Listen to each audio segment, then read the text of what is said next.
Corona మహమ్మారి ప్రపంచాన్ని మళ్లీ వణికిస్తోంది. ఈసారి JN.1 పేరుతో వేగంగా విస్తరిస్తోంది. దేశవ్యాప్తంగా కొత్త వేరియంట్ కేసులు నమోదవుతూ ఉండడంతో రాష్ట్రాలను కేంద్రం అలర్ట్ చేసింది. ఇవాళ కేంద్ర ఆరోగ్య శాఖ మంత్రి మన్సుఖ్ మాండవీయ అధ్యక్షతన హైలెవెల్ మీటింగ్ జరగనుంది. మహమ్మారి కట్టడికి తీసుకోవాల్సిన జాగ్రత్తలపై దిశానిర్దేశం చేయనుంది.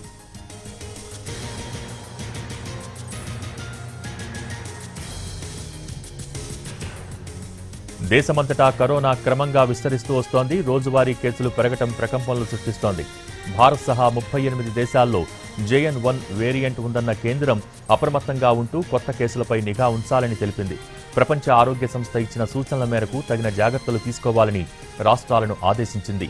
కోవిడ్ JN.1 వేరియంట్ తొలి కేసు కేరళలో బయటపడింది. ఈ వేరియంట్ కారణంగా ఇప్పటివరకు 5గురు మృతి చెందారు. అందులో మృతుల్లో 4 కేరళ వాసులే ఉన్నారు. గడిచిన 24 గంటల్లో 260 కొత్త కరోనా కేసులు నమోదైనట్టు కేంద్ర ఆరోగ్య శాఖ ప్రకటించింది. యాక్టివ్ కేసులు 1828కి పెరిగినట్టు చెప్పింది.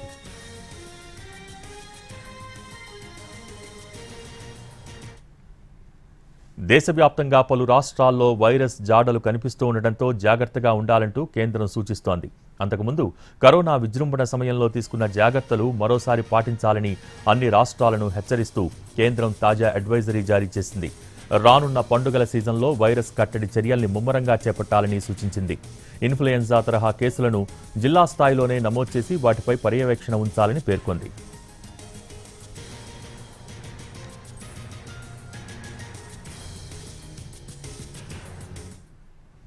కేరళలో కోవిడ్ కేసులు ఎక్కువ కావడంతో కర్ణాటక ప్రభుత్వం అలర్ట్ అయింది.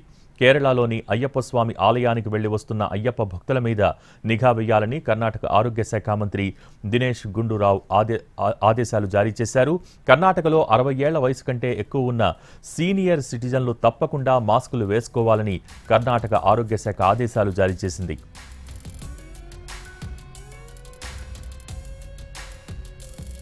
కేరళ, తమిళనాడు రాష్ట్రాల సరిహద్దుల నుంచి కర్ణాటకలోకి వస్తున్న వారికి కోవిడ్ పరీక్షలు నిర్వహించాలని అధికారులు సూచించారు.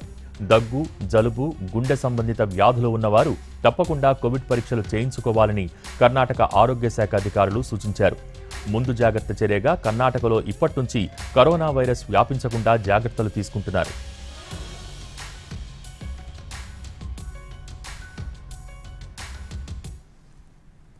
కర్ణాటక బెంగళూరు శివార్లలోని రామ్నగర్లో ఓ విద్యార్థికి, మాండ్య జిల్లాలోని మద్దూరులో మరో వ్యక్తికి కోవిడ్ పాజిటివ్ రావడంతో కర్ణాటక ప్రభుత్వం, బెంగళూరులోని ఆరోగ్య శాఖ అధికారులు అలర్ట్ అయ్యారు.